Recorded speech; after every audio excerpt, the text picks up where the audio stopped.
We're back at the big railroad show here in Springfield, Mass. with Larry Leicht from Intermountain Railway Company. Larry is going to share with us a couple of new products from Intermountain, including a really unique FP9 locomotive and a special Canadian scheme. Larry, tell us about these two new locomotives.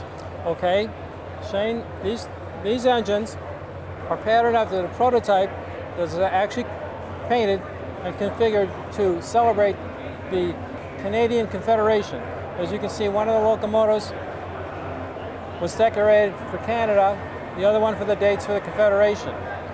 These models, these prototype locomotives, one was donated from the Canadian National and one from the Canadian Pacific to be specially painted and run on a special train that ran in 1967 all through the country of Canada.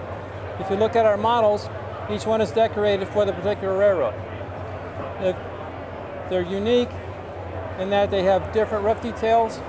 Also, they have a little bit different detail on the nose. If you notice that the prototype was actually painted in the two-tone maple leaf on the nose originally, one of them had a grade crossing accident during the tour, and they actually had to repaint the nose. So we duplicated that in miniature here. So a really unique paint scheme for folks north of the border.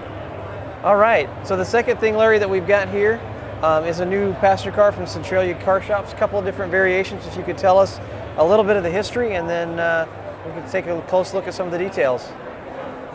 These designs are Pullman cars. It's a reasonably common Pullman design. It's a 2-1-1 observation. That's compartment, bedroom, and drawing room. They also have a small lounge area in the middle of the car.